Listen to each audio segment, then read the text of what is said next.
Hello à tous et à toutes. J'avais envie de faire une petite vidéo parce que je discutais hier avec une bonne amie qui est également coach et on a eu une vraie discussion et un vrai partage de cœur à cœur sur les médicaments et le fait de recevoir de l'aide et d'accepter de ne pas tout gérer tout seul ou toute seule. Euh, et en fait on a juste senti toutes les deux qu'il s'était passé un truc important, donc j'avais envie de vous le partager. Si vous avez aussi euh, envie d'avancer sur ces sujets-là.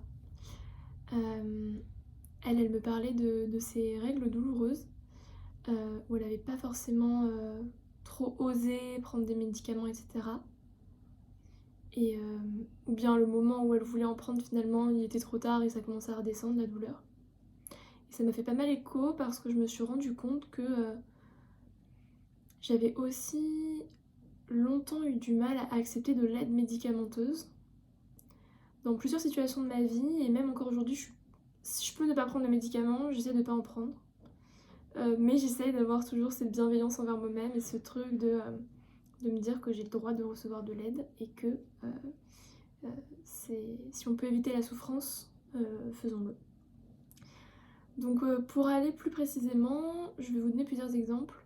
Je pense qu'un des premiers, c'était quand je suis tombée en dépression il y a 4 ans. Que j'étais vraiment au fond du trou, je savais pas pourquoi je me levais le matin, je savais plus qui j'étais, je savais pas ce que je voulais, c'était vraiment la période la plus difficile de ma vie. Et je me souviens être allée chez le médecin au bout de quelques jours ou semaines de ça. Je commençais à faire plein de crises d'angoisse, c'était vraiment très dur. Et, euh, et du coup, je suis allée chez mon médecin généraliste et vraiment j'étais en mode ça ne va pas du tout.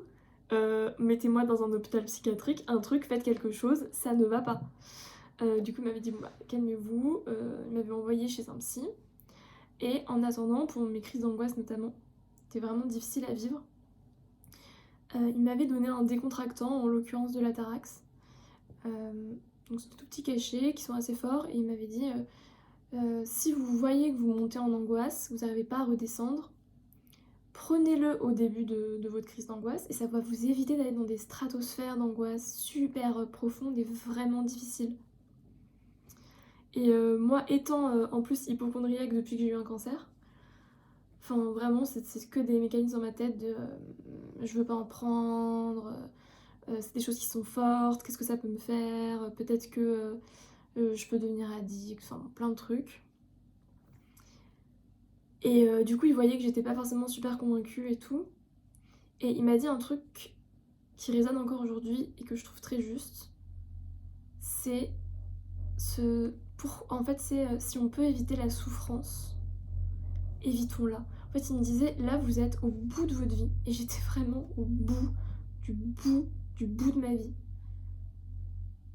Et il m'a dit si vous pouvez vous éviter d'aller jusqu'au bout de votre crise, vous vous sentez super mal, vous avez des symptômes physiques, de palpitations, de chaleur, de l'estomac qui se tord, envie de vomir, enfin en fait c'est une vraie souffrance mentale et physique. Donc si vous pouvez l'arrêter, faites-le.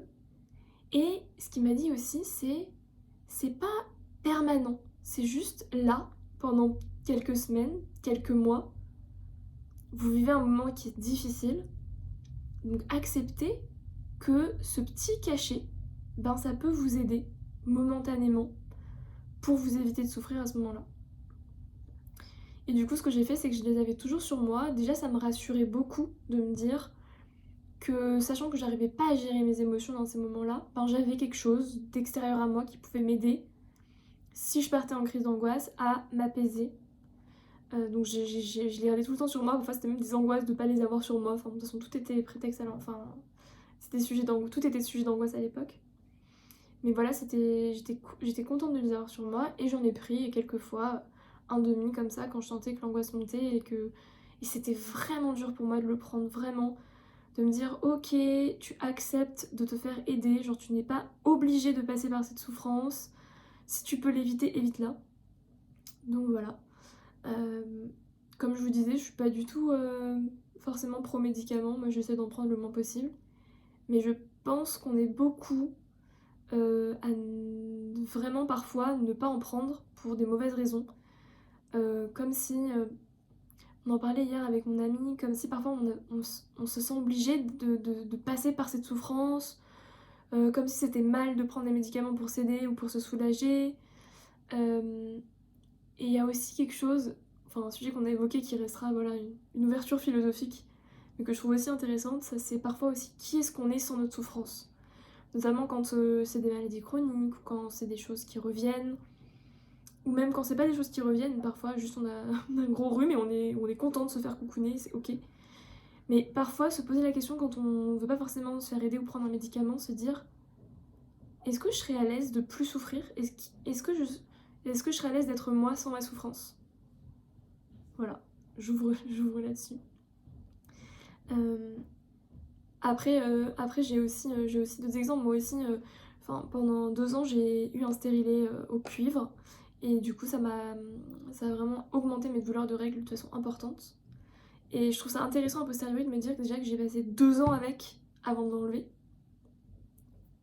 C'est quand même long, 2 ans de règles super douloureuses chaque mois.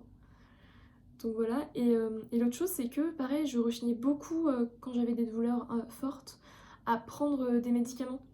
Et ça, pareil, c'est mon copain qui est super bienveillant et qui plusieurs fois était avec moi, était vraiment en train de me soutenir. Il me disait, mais prends un Doliprane, prends un anti-inflammatoire, enfin, évite-toi ça, quoi.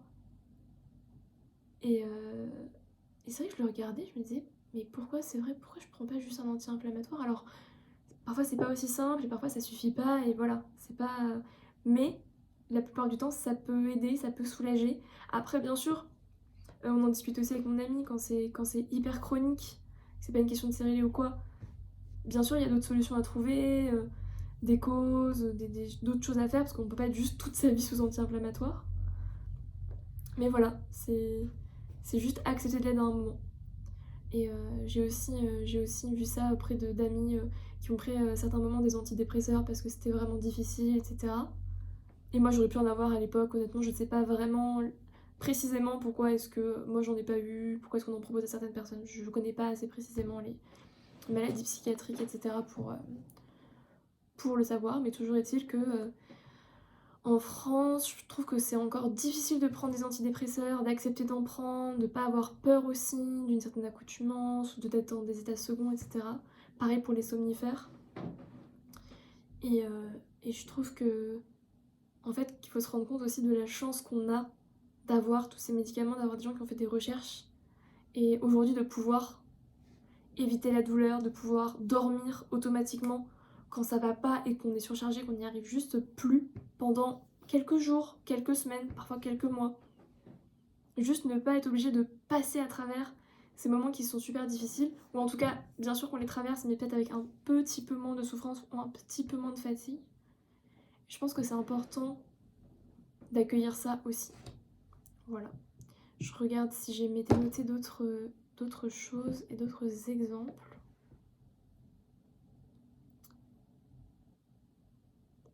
Oui, je voulais terminer sur quelque chose aussi que je trouvais assez intéressant, notamment je l'ai observé chez moi.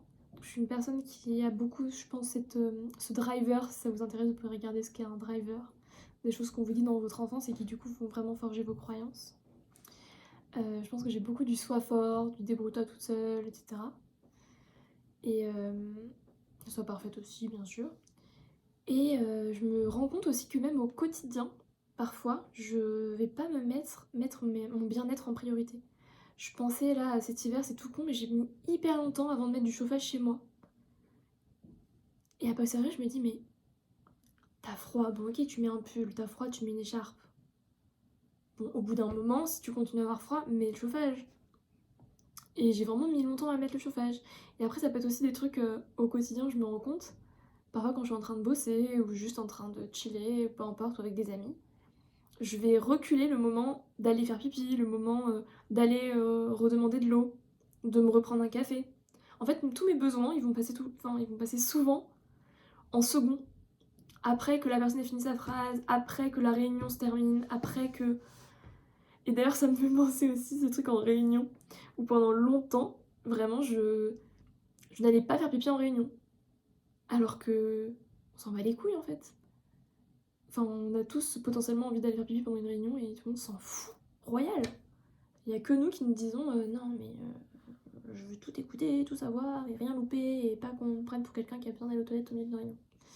Donc voilà, je trouve ça intéressant parce que ça va aussi bien de médicaments qui peuvent être super forts et où c'est une aide qu'on va pas forcément accepter de recevoir, à des besoins assez simples et assez basiques qu'on va respecter, mais peut-être pas tout de suite, peut-être pas en priorité, peut-être pas quand on en aurait vraiment besoin. Donc voilà, je pose cette réflexion-là. J'ai hâte de savoir ce que vous en pensez. Si vous avez des exemples aussi de moments où vous hésitiez à prendre des médicaments, où vous vous demandiez si vous aviez vraiment le droit de prendre cette aide-là, etc., ça m'intéresse. Et puis aussi, si vous aussi, parfois, vous vous rendez compte que vous faites passer vos besoins en second, ou en 3 ou en 4, alors que c'est pas forcément ce que vous voulez. Voilà. Dites-moi plus en commentaire, et je vous retrouve bientôt pour une prochaine vidéo. Ciao et bonne journée.